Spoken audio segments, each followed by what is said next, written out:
Hi friends, welcome to Sujatha pressure cooker. నేను మీ సుజాత. ఈరోజు వీడియోలో పిల్లల నుండి పెద్దవాళ్ళ వరకు ఎటువంటి వారికైనా ఇలా చేసినట్లయితే నచ్చుతుంది. ఇంకా ఎముకలు బలంగా ఉంటాయి. వారానికి ఒకసారైనా రాగి పిండితో టిఫిన్ చేసుకొని తినటం వలన ఎముకలు బలంగా దృఢంగా ఉంటాయి. ఇవి చాలా సాఫ్ట్గా మెత్తగా ఉంటాయండి. టేస్ట్ కూడా చాలా చాలా బాగుంటుంది. ఇలా చేసి పెడితే ఒకటికి రెండు అడిగి మరీ తింటారు. చాలా రుచిగా ఉంటాయి. మరి లేట్ చేయకుండా రాగి పిండితో చేసే ఈ సాఫ్ట్ రోటీ చేసే ప్రాసెస్ ఏమిటో ఇప్పుడు చూసేద్దాం రండి. ఫస్ట్ దానికోసం స్టవ్ మీద ఒక ప్యాన్ పెట్టుకొని ఫ్యాన్ కొంచెం హీట్ అయిన తర్వాత 2 కప్పుల వరకు రాగి పిండి వేసుకోవాలి. ఈ రాగి పిండిని మనం 2-3 నిమిషాల పాటు మంటను లో ఫ్లేమ్లో పెట్టి వేయించుకోవాలి. రాగి పిండి పచ్చి వాసన పోయే అంతవరకు 2 నిమిషాల పాటు వేయించుకోండి. ఇది మరీ ఎక్కువసేపు వేయించాల్సిన పని ఉండదు. జస్ట్ 2 నిమిషాలు వేయిస్తే సరిపోతుంది. ఇప్పుడు ఇలా వేగిన తర్వాత దీనిని ఒక ప్లేట్లోకి తీసుకొని పక్కన పెట్టేసేయండి. తర్వాత మరో ఫ్యాన్లో 1 స్పూన్ వరకు నూనె వేసుకోవాలి. నూనె వేడైన తర్వాత 1 టేబుల్ స్పూన్ జీలకర్ర, 1 టేబుల్ స్పూన్ ఆవాలు వేసుకోండి. ఆవాలు చిటపటమన్నాక ఒక మీడియం సైజు ఉల్లిపాయలను తీసుకొని ఇలా సన్నగా కట్ చేసి వేసుకోండి. అలాగే 2 పచ్చిమిర్చిని కూడా ఇలా సన్నగా తరిగి వేసుకోండి. వీటిని ఒక 2 నిమిషాల పాటు వేయించుకోండి. మరి ఎక్కువ వేయించాల్సిన అవసరం లేదు. తర్వాత సన్నగా తరిగిన క్యారెట్ తురుము 1 కప్పు వేసుకోండి. చిన్న ముక్కలుగా కట్ చేసుకోకుండా ఇలా తురుము వేసేసుకోండి. ముక్కలుగా కట్ చేసి వేసుకున్నట్లయితే ముక్కలు తగులుతూ ఉంటాయి. కాబట్టి ఇలా తురుము వేసేసుకోండి. మొత్తం ఇలా వేగిన తర్వాత 1/2 టేబుల్ స్పూన్ వరకు పసుపు వేసేసుకోండి. తర్వాత రుచికి సరిపడా సాల్ట్ వేసుకొని ఇప్పుడు మొత్తం అంతా కూడా ఒకసారి బాగా కలిసేలాగా కలుపుకోవాలి. లాస్ట్న కొంచెం సన్నగా తరిగిన కొత్తిమీర వేసేసుకొని ఒకసారి బాగా కలిపి స్టవ్ ఆఫ్ చేసుకొని దీన్ని పూర్తిగా చల్లారనివ్వండి. ఆకుకూర ఇష్టమైన వారైతే ఈ టైంలో కొంచెం ఆకుకూరలు వేసుకోవచ్చు. ఇప్పుడు దీనిని పక్కన పెట్టేసుకోండి. ఇప్పుడు వేరొక పొయ్యి మీద ప్యాన్ పెట్టుకొని 1 కప్పు వరకు నీళ్లు పోసేసుకోండి. రుచికి సరిపడినంత ఉప్పు, అలాగే 1/2 టేబుల్ స్పూన్ వరకు నెయ్యి వేసుకోండి. నెయ్యి లేదనుకోండి 1 స్పూన్ వరకు నూనె వేసుకోవచ్చు. ఇప్పుడు ఈ నెయ్యి, ఉప్పు బాగా వాటర్లో కలిసేలాగా కలుపుకోవాలి. ఇప్పుడు నీళ్లు అన్నీ కూడా బాగా మరగనివ్వాలి. చూడండి, ఇలా వాటర్ మరుగుతున్నప్పుడు ఆల్రెడీ వేయించి ఉంచుకున్నాము కదా రాగి పిండి, ఆ రాగి పిండిని 1 కప్పు వరకు ముందు వేసేసుకోండి. ఇప్పుడు ఈ పిండి అంతా కూడా బాగా కలిసేలాగా కలుపుకోండి. మొత్తం అంతా ఒకేసారి వేసేసుకోకుండా ముందు 1 కప్పు వేసుకొని మిగిలిన పిండిని తర్వాత వేసుకొని దీన్ని కూడా బాగా కలిపేసుకోండి. పిండి అంతా వేసిన తర్వాత మనకి ముద్దలాగా అయిపోదు, పొడి పొడిగానే ఉంటుంది. ఇలా మొత్తం అంతా బాగా కలిపేసుకోండి. ఇప్పుడు ఇందులోకి ఆల్రెడీ ముందు ఉల్లిపాయలు పోపు వేయించుకున్నాం కదా, ఆ పోపుని ఇందులో వేసేసుకోండి. ఇప్పుడు మొత్తం రాగి పిండిలో ఈ పోపు బాగా కలిసేలాగా కలుపుకోవాలి. ఇలా పోపు వేసి రోటీలు చేయటం వలన టేస్ట్ ఇంకా చాలా బాగుంటుంది. లేదా మేము నార్మల్గానైనా ఇలా ప్లెయిన్ రోటీనైనా చేసుకోవచ్చు. పోపులో క్యారెట్, ఆనియన్స్ పడుతున్నాయి కాబట్టి టేస్ట్ చాలా బాగుంటుంది. ఇలా ప్రెస్ చేసి ఇప్పుడు మూత పెట్టుకొని ఒక 3 లేదా 5 నిమిషాల పాటు అలా వదిలేయండి. 5 నిమిషాల్లోపు దీనికి కావలసిన చట్నీ తయారు చేసుకుందాం. చట్నీనే కాదు, ఇది కూరలాగా కూడా ఉంటుంది. అన్నింట్లోకి చాలా బాగుంటుంది. ఇప్పుడు ఒక 8 ఎండుమిరపకాయలు తీసుకొని ఒక బౌల్లో వేసేసుకోండి. తర్వాత చిన్న నిమ్మకాయ అంత చింతపండును తీసుకొని మరొక బౌల్లో వేసుకొని రెండింట్లో వేడి నీళ్ళు మునిగే అంతవరకు వేడి నీళ్ళు పోసేసుకోండి. ఇప్పుడు 2 నిమిషాలు నానబెట్టుకోండి.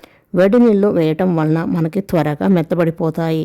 ఇప్పుడు స్టవ్ మీద ఒక ప్యాన్ పెట్టుకొని ఒక 1 టేబుల్ స్పూన్ వరకు ఆయిల్ వేసుకొని ఆయిల్ కాగిన తర్వాత 1 టేబుల్ స్పూన్ జీలకర్ర, 1 టేబుల్ స్పూన్ ఆవాలు వేసుకొని ఆవాలు చిటపడమనేలాగా ఫ్రై చేసుకోండి. తర్వాత 1 కప్పు సన్నగా తరిగిన ఆనియన్ ముక్కలు వేసేసుకొని ఉల్లిపాయలు 2 నిమిషాలు కలుపుతూ ఫ్రై చేసుకోండి. వీటిని కలర్ మారే అంతవరకు వేయించుకోవాలి.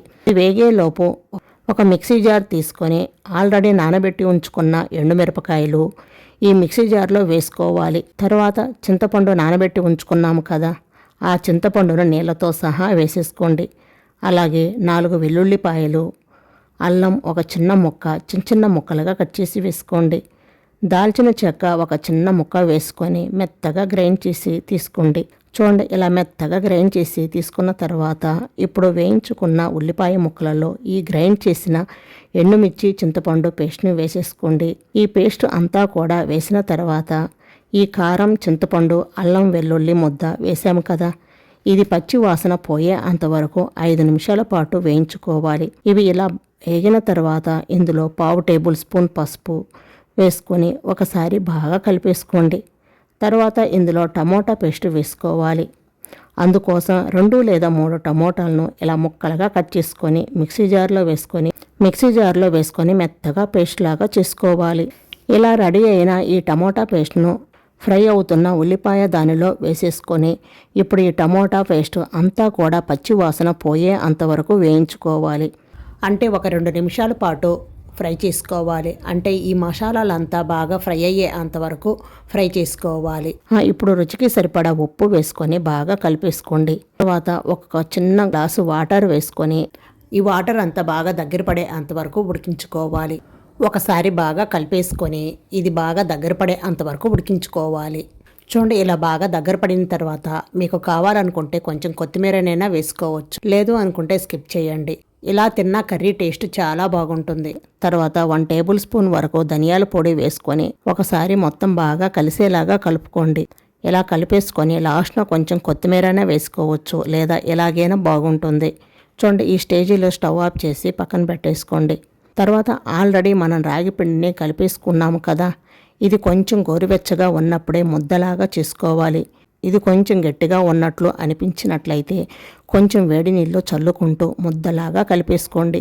కానీ మనం వేసుకున్న నీళ్ళు సరిపోతాయి. ఇప్పుడు ముద్ద అంతా కూడా మెత్తగా అయ్యే అంతవరకు ఇలా ఫ్రెష్ చేస్తూ కలుపుకోండి. చూడండి, కలిపిన తర్వాత ఇలాగ మెత్తగా ఉండాలి. ఇప్పుడు చిన్న చిన్న బాల్స్ లాగా తయారు చేసుకోండి. ఇవి మనకి రోటీలాగా తయారు చేసుకోవడానికి నేను ఇక్కడ పాలిథిన్ కవరు తీసుకుంటున్నాను. మీ దగ్గర బటర్ పేపర్ ఉన్న దాని మీద కూడా చేసుకోవచ్చు. ఇలా కవర్ మీద కొంచెం నూనె కానీ నెయ్యి కానీ వేసుకొని స్ప్రెడ్ చేసుకొని ఇప్పుడు ఈ రాగి ముద్దను పెట్టుకొని చేతితో ప్రెస్ చేసుకోవాలి. పూరీ పీట మీద కానీ చేయవద్దు, పీటకు అంటుకుపోతుంది. చపాతీ కర్రతో కూడా చేయకూడదు. చేతితోనే మనకి చక్కగా రౌండ్గా వచ్చేస్తుంది.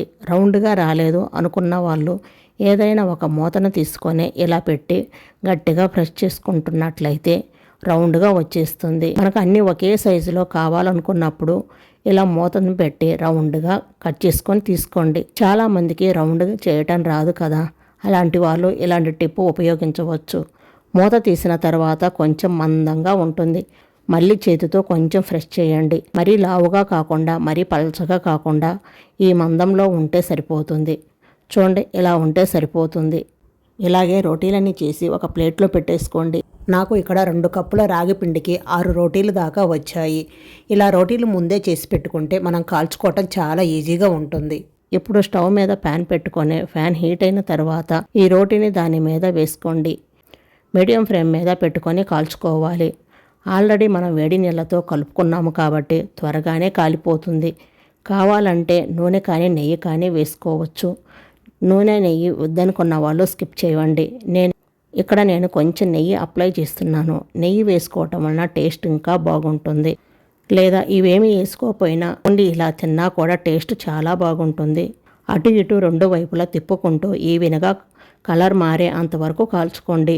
రాగి పిండితో తయారు చేస్తున్నాము కాబట్టి ఇక్కడ మనకి నల్లగానే వస్తాయి. టేస్ట్ కూడా చాలా బాగుంటుంది. హెల్త్కి కూడా చాలా మంచిది. ఇప్పుడు వీటిని ప్లేట్లోకి తీసుకోవాలి. ఇలాగే మిగిలినవి కూడా కాల్చుకొని తీసుకోవాలి. అంతేనండి, హెల్తీ రాగి రోటీ రెడీ అయిపోయింది. టేస్ట్ మాత్రం చాలా చాలా బాగుంటుంది. వీటిని మనం ఉల్లిపాయలతో కానీ లేదా ఏదైనా ఊరగాయ ఉంటే దానితోనేనైనా సర్వ్ చేసుకోవచ్చు. లేదా మనం తయారు చేసుకున్న చట్నీతోటి కూడా సర్వ్ చేసుకున్న టేస్ట్ చాలా బాగుంటుంది. పెరుగుతోటి కూడా టేస్ట్ చాలా రుచిగా ఉంటుంది. వేటితోటి తిన్నా సూపర్గా ఉంటుంది. ఈ టమాటా చట్నీ ఇడ్లీ, దోశ ఎందులోకైనా చాలా బాగుంటుంది. తప్పకుండా ట్రై చేయండి. చూడండి ఎంత మెత్తగా సాఫ్ట్గా వచ్చాయో కదా. టేస్ట్ కూడా చాలా చాలా బాగుంటాయి.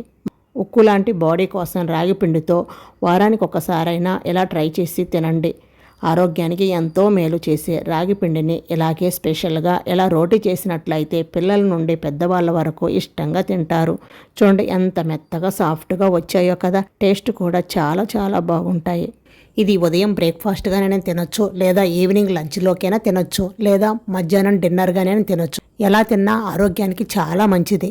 మరి మీకు ఈ వీడియో నచ్చినట్లయితే లైక్ చేసి మీ ఫ్రెండ్స్, మీ ఫ్యామిలీ మెంబర్స్కి షేర్ చేయండి. అలాగే మీరు కూడా ట్రై చేసి మీకు టేస్ట్ ఎలా అనిపించిందో కామెంట్ రూపంలో తప్పకుండా తెలియచేయండి. ఓకే ఫ్రెండ్స్, మరిన్ని సింపుల్ అండ్ టేస్టీ రెసిపీస్ కోసం సుజాత ప్రెషర్ కుక్కర్ని తప్పకుండా సబ్స్క్రైబ్ చేసుకోండి. Thank you for watching.